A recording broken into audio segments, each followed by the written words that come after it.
Tonight's program contains descriptions of child sexual abuse. Viewer discretion is advised.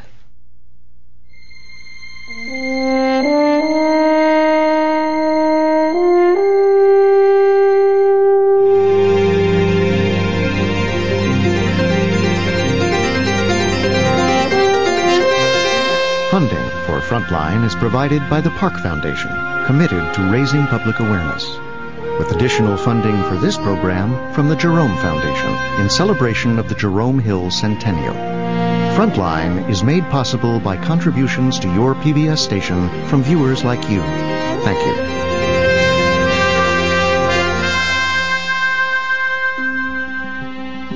Tonight on Frontline. All those years when I lived in silence, I believed that I was the only one. In recent decades, more than 10,000 children were reportedly sexually abused by Catholic priests.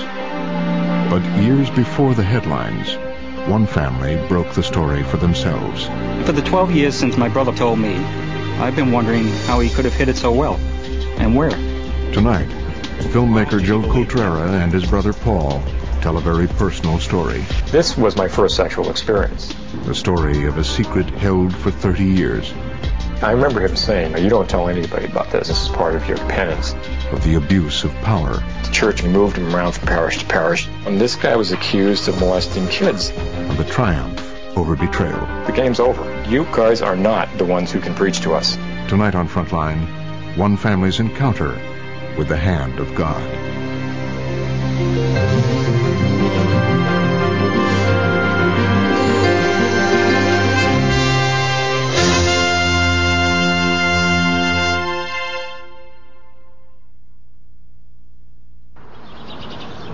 These are all tapes.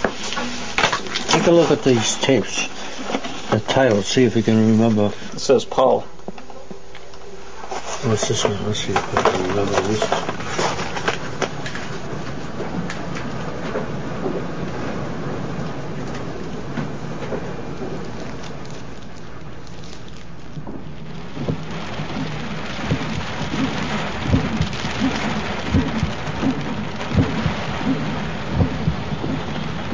I remember places where it happened.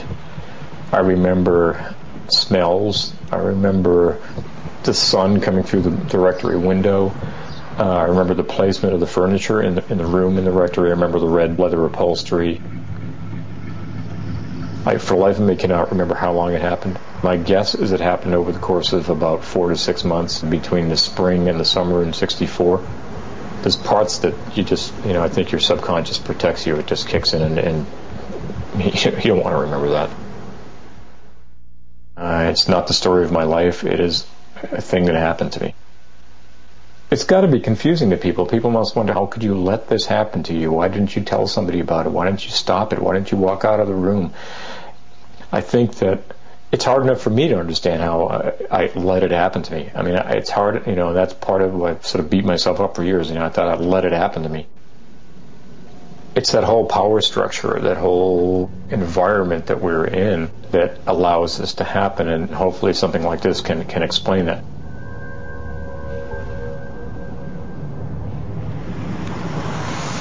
This is my brother Paul, my father Paul, my grandfather Paul.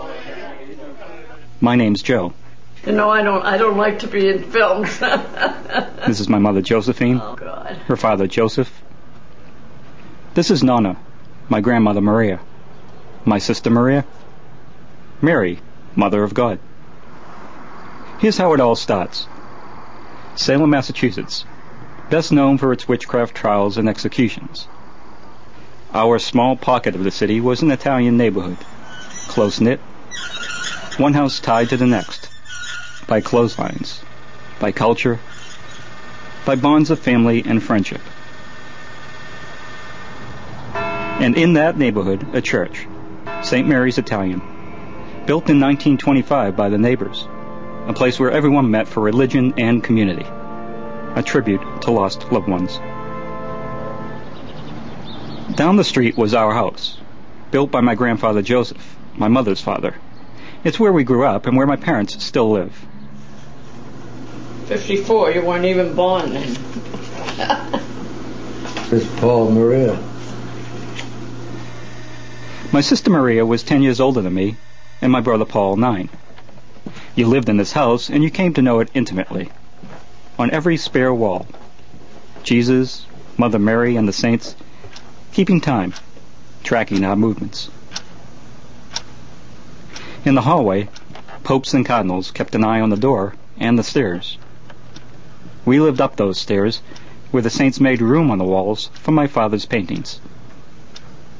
It was a hobby he came home to after days of factory labor. In this house, there was comfort in details, familiar crevices and paint peels, family hiding places. For 30 years, my brother Paul hid a secret about something that happened to him in Salem, not far from here. And for the 12 years since he told me, I've been wondering how he could have hid it so well. And where.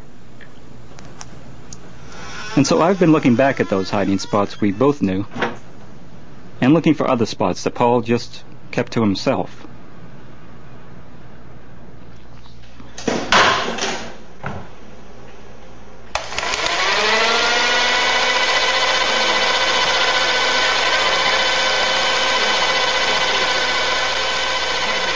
It was a big Italian family. Our grandmother and a couple of our aunts and uncles lived downstairs. From time to time, there were various cousins and our older Sicilian relatives who were sharing the space. Mano, she would talk to us in Italian, and she was a love. It was a wonderful, childhood. Mom had 7 brothers and sisters. I'd say for the first 10 years of my life, they all lived in that same house or within a block of each other. You were surrounded by family. It was very protective, very safe, very nurturing. There were all these people who clearly loved you, and you were very much like them. Maybe the downside of it was that once you got out into a world where people weren't speaking that dialect and people weren't your family, you could get into some trouble.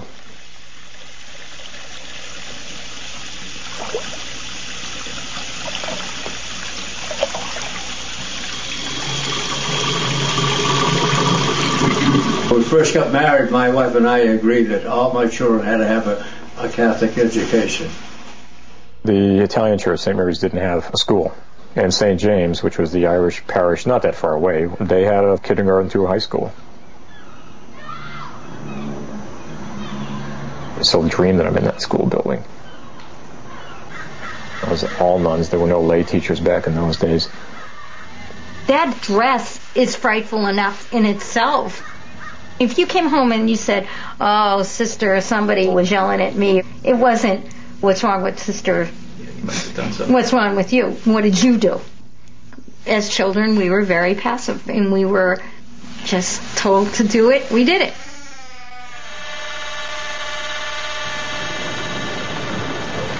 The May processions, well, every year they would have this procession. They'd get every kid from kindergarten all the way up to the graduating girls in the senior class. A long line of kids. Each of their nuns would be standing next to them with a little clicker, keeping them in line. Some girl in the senior class, they'd pick the May Queen. They had these little page boys with the little blue beret-like puffy hat and a kind of little skirt-like thing. If you could get a kid to dress up like that, you could get a kid to do anything. There was the Catholic Church, and everything else was hell.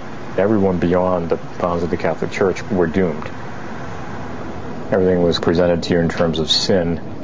I remember these images of hell. Souls being tossed down into hell and the flames coming up and the devil being down there.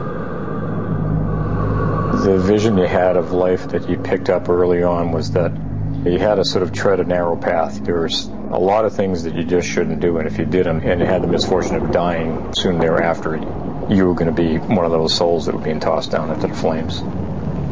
So it was sort of this game that you played where you committed these sins and then you'd go into the confessional on Saturday and reel off your sins, and the priest would say, yep, okay, you're safe, go. And then you'd go out and do it again, and then you'd come back and say it again. I bought it hook, line, and sinker.